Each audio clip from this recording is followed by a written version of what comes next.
गुड़ियाएं और पुराने खिलौने पड़े थे, लेकिन कमरे के बीच में एक छोटी गुड़िया बैठी थी। तुम लोग यहाँ क्यों आए हो? तुम्हें यहाँ नहीं आना चाहिए था। अब वो तुम सबको मार देगी, जैसे उसने हमें मारा था। ये गुड़िया बोल कैसे रही है? मैं अब और नहीं सह सकता। हमें यहां से निकलना होगा, अभी, इसी वक्त। अचानक कमरे का दरवाजा जोर से बंद हो गया। सारी गुड़ियाओं की आंखें चमकने लगी, उनके सिर धीरे धीरे घूमने लगे और पूरे कमरे में बच्चों की हंसी गूंज उठी। तुम भी अब हमारे साथ खेलोगे? हम बहुत अकेले हैं, हमें नई दोस्त चाहिए, हमेशा के लिए। नहीं, मुझे यहां से बाहर निकालो। ये सब सच नहीं हो सकता। राहुल ने पूरी ताकत से दरवाजा तोड़ने की कोशिश की, लेकिन दरवाजा हिल भी नहीं रहा था। अचानक पीछे से किसी ने उसके कंधे पर हाथ रखा। उसका शरीर डर से जम गया। कौन है? पीछे कौन खड़ा है? मुझे छोड़ दो प्लीज। मैंने कहा था ना, अब तुम लोग कभी वापस नहीं जाओगे। तुम सबकी आत्माएं अब मेरी हैं, हमेशा के लिए। राहुल तेजी से पीछे मुड़ा, लेकिन वहां कोई नहीं था। अचानक कमरे की सारी लाइटें बंद हो गईं। पूरा कमरा गहरे अंधेरे में डूब गया। मुझे कुछ दिखाई नहीं दे रहा। कोई मेरा हाथ पकड़ो, मुझे अकेला मत छोड़ना। मुझे बहुत डर लग रहा है। सब लोग एक साथ रहो, कोई अलग मत होना। ये अंधेरा सामान्य नहीं है। मुझे किसी की सांसें सुनाई दे रही हैं। अचानक अंधेरे में दो लाल आंखें चमकने लगी। धीरे धीरे वो आंखें उनकी तरफ बढ़ने लगी। फिर एक डरावनी चीख पूरे कमरे में गूंज उठी और सोनू अचानक गायब हो गया। सोनू कहाँ गया? अभी तो वो हमारे साथ था। किसी ने उसे खींच लिया। हे भगवान! सोनू, तू कहाँ है?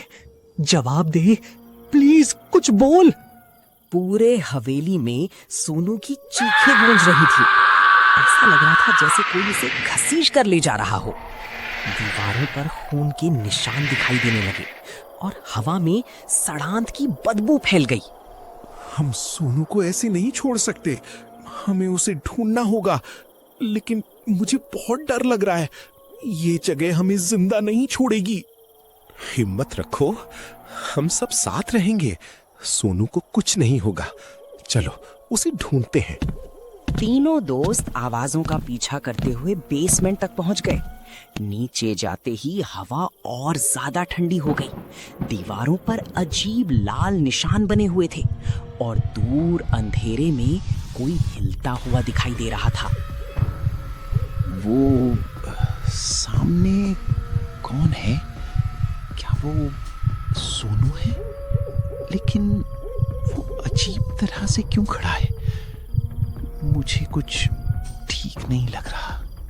जैसे ही उन्होंने टॉर्च की रोशनी सामने डाली, तीनों की चीख निकल गई।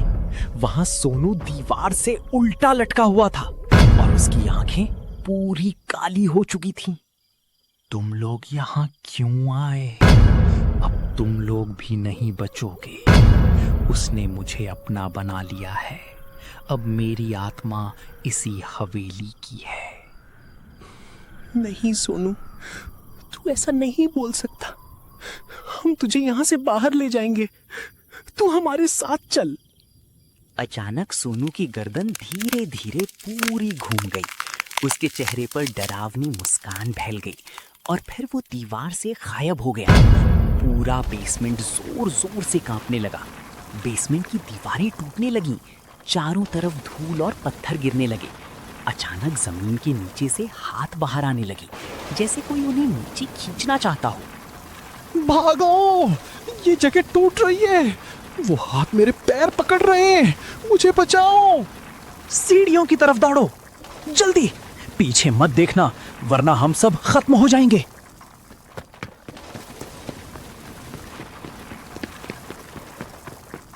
तीनों दोस्त भागते हुए ऊपर की मंजिल तक पहुंच गए, लेकिन हवेली अब पहले जैसी नहीं दिख रही थी।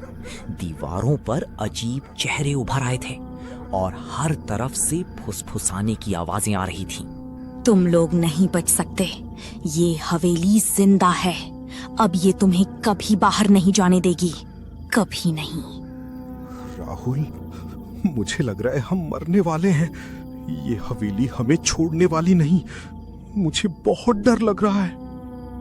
अचानक हवेली की सभी दीवारों से जोरदार चीखें आने लगी। पूरा फर्श हिलने लगा। ऊपर लगे पुराने झूमर तेजी से हिल रहे थे और अंधेरे में सैकड़ों लाल आंखें चमक रही थीं। वो आंखें हमें देख रही हैं। इतनी सारी आंखें। ये इंसान नहीं हो सकते। हम यहां से जिंदा नहीं निकल पाएंगे। खुद को संभालो, डरोगे तो हम खत्म हो जाएंगे। हमें बाहर निकलने का रास्ता ढूंढना होगा, जल्दी चलो। तभी एक पुरानी तस्वीर अपने आप दीवार से नीचे गिर गई। तस्वीर में वही बूढ़ी औरत खड़ी थी, लेकिन उसके पीछे दर्जनों बच्चों की आत्माएं दिखाई दे रही थीं और तस्वीर के नीचे खून से कुछ लिखा था। जो इस हवेली में आता है वो कभी वापस नहीं जाता। उसकी आत्मा हमेशा यहीं कैद रहती है। हे भगवान। अचानक तस्वीर में खड़ी बूढ़ी औरत मुस्कुराने लगी। उसकी आंखें धीरे धीरे लाल हो गईं और अगले ही पल तस्वीर में मौजूद सभी आत्माएं गायब हो गईं। कमरे का तापमान अचानक बहुत ठंडा हो गया। तुम लोगों ने देखा ना, वो तस्वीर अभी हिली थी। ये सब हमारे साथ सच में हो रहा है। मैं अब और नहीं सह सकता। शांत रहो, हमें डर के आगे हार नहीं माननी। जरूर इस हवेली का कोई राज है जिसे हमें समझना होगा। तभी अचानक नीचे से किसी के चलने की आवाज आई।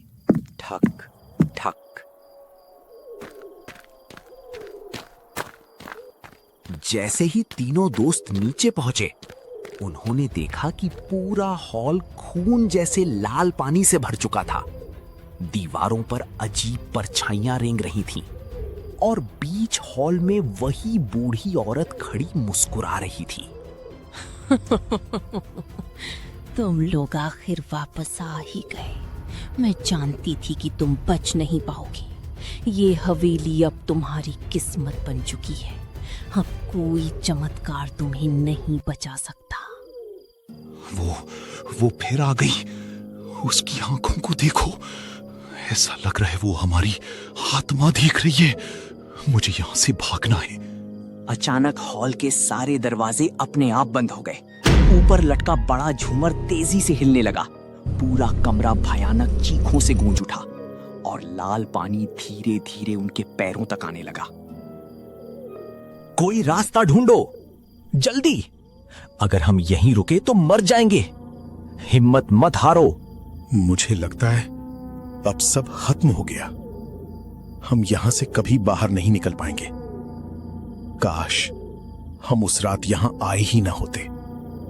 ये हमारी सबसे बड़ी गलती थी। अचानक हवेली की सारी लाइटें बंद हो गईं। पूरा हॉल गहरे अंधेरे में डूब गया। सिर्फ बूढ़ी औरत की लाल चमकती आंखें दिखाई दे रही थीं और उसकी डरावनी हंसी हर तरफ गूंज रही थी। अब भागकर कहां जाओगे? ये हवेली तुम्हारी कब्र बन चुकी है। तुम्हारी चीखें अब हमेशा इन दीवारों में गूंजेंगी, हमेशा के लिए। राहुल, मुझे वो हमारे पीछे खड़ी महसूस हो रही है। उसकी सांसें मेरे कानों के पास सुनाई दे रही हैं। मुझे बचाओ। तभी अचानक विकी जोर से चीखा। उसका शरीर हवा में ऊपर उठ गया, जैसे कोई अदृश्य ताकत उसे पकड़कर घसीट रही हो। मुझे छोड़ दो, प्लीज मुझे बचाओ। कोई मेरी मदद करो। विकी, उसे छोड़ दो। तुम्हें हमसे क्या चाहिए? उसे नुकसान मत पहुंचाओ। अचानक विकी का शरीर जोर से दीवार पर जा टकराया। पूरा कमरा उसकी चीख से गूंज उठा। फिर अगले ही पल उसका शरीर बिल्कुल शांत हो गया और धीरे धीरे अंधेरे में गायब होने लगा।